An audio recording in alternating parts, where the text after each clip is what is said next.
Good morning. My name is Maria Vanessa Amancio, taking BSBA Business Economics, and this is PE 102C. Today, I will be presenting the fundamental Baton skills in Arnis. So, first, we should know the proper hold of the stick, or we should know how to hold properly the baton or the stick. So, that's what you call grip.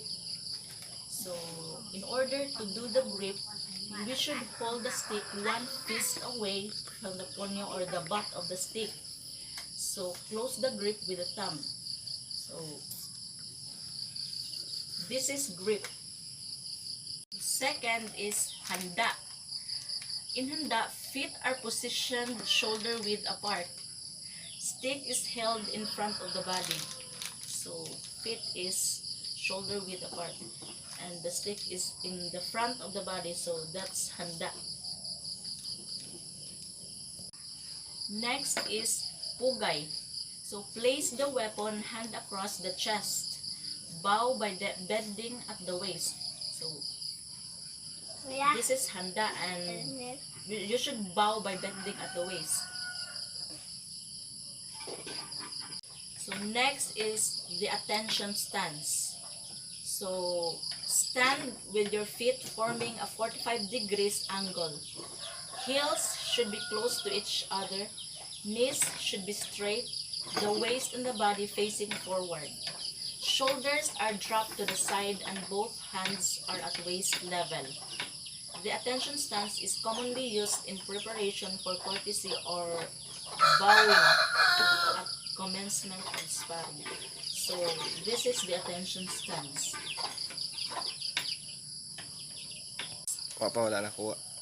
So next is the forward stance. Starting with the ready stance, move one foot forward until the knee and the toe are in the line to each other.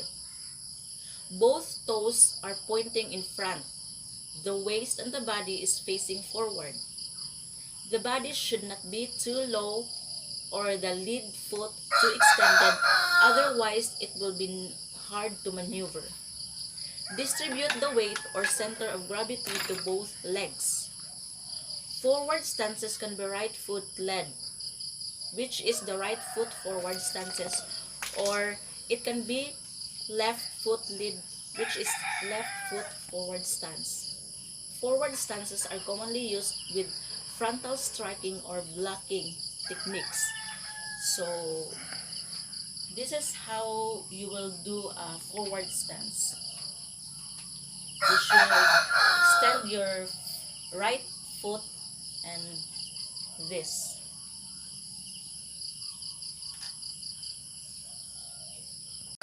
Next is the oblique stance. Starting with the ready stance, move one foot forward 45 degrees away from the body until the knee and the toe are in the line to each other. Move on the same direction as the lead foot. For right foot head lead, move 45 degrees to the right. So both toes are pointing in front, the waist and the body is facing forward. The body should not be too low or the lead foot too extended, otherwise it will be hard to maneuver. Distribute the weight or center of gravity to both legs. Oblique stances can be right foot led, which is the right foot oblique stance, or it can be left foot led, which is left foot oblique stance. Oblique stances are commonly used for forward blocking and evasion techniques. So this is how you will do the oblique stance.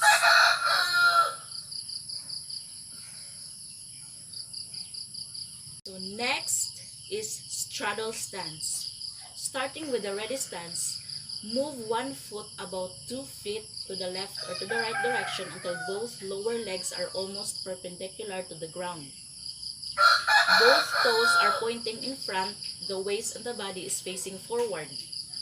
The body should not be too low or extended, otherwise it will be hard to maneuver. Distribute the weight or center of gravity to both legs. Straddle stance are also called horseback riding stance since it mimics position when riding on a horseback. Straddle stances are commonly used for blocking the strikes to the sides of the body. So this is how you will do the straddle stance.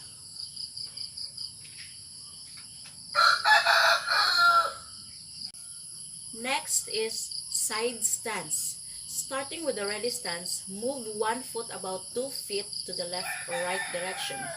Moving foot will be perpendicular to the ground while the other leg is extended, thereby creating a position like that of a side kick. Both toes are pointing in front. The waist in the body is facing forward. The body should not be too low or extended, otherwise it will be hard to maneuver. Distribute the weight or center of gravity to both legs.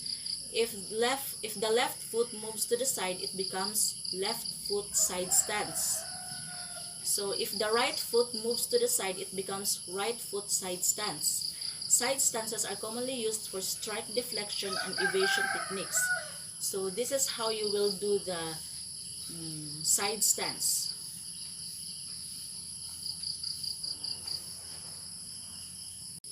Next is the back stance.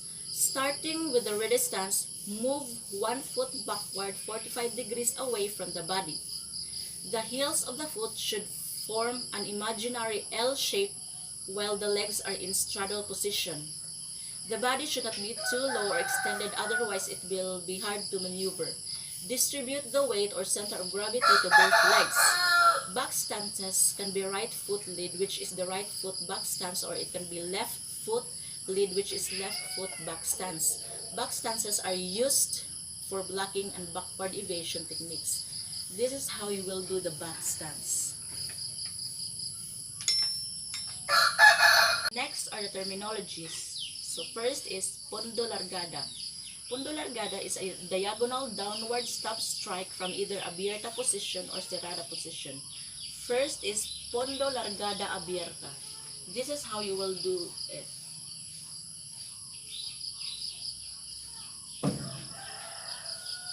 So for pondo largada cerrada, this is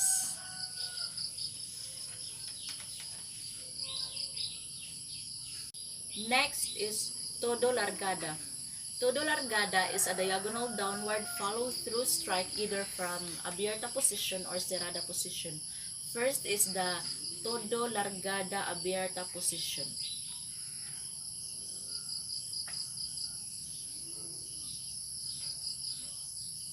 So for cerrada position,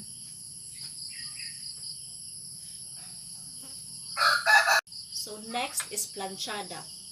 Planchada is a horizontal follow-through strike either from abierta position or cerrada position. First is planchada abierta.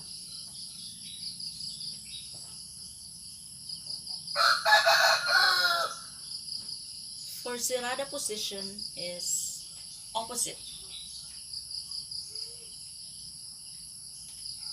Aldabis. Aldabis is a diagonal upward strike either from abierta position or cerrada position. This is the aldabis abierta position.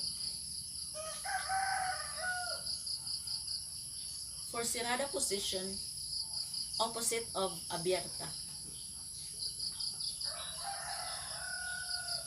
Next is abanico. Abanico is a fan-like motion of the stick flicking in a horizontal motion. This is how you will do an abanico.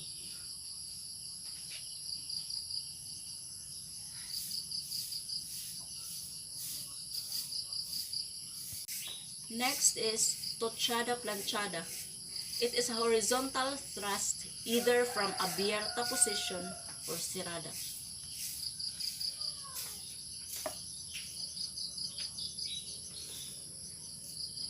So next is tochada general. It is a vertical upward thrust. This is how you will do a tochada general.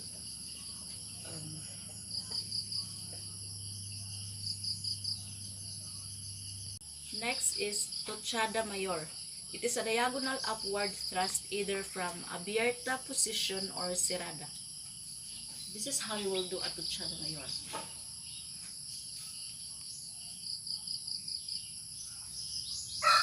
Next is ponyo.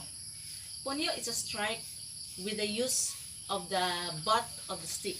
So this is how you will do a ponyo. So next is the witik sirada. It is a wrist snap strike from sirada position. So this is how you will do a witik sirada.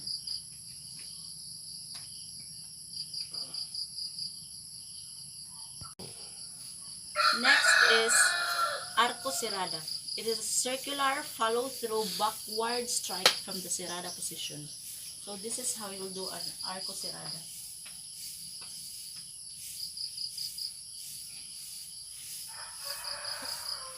Next is arco abierto.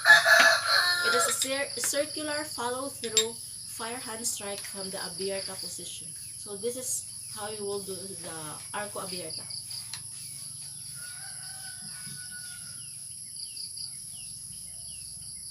So that's all for the fundamental baton skills in Arnis. Thank you.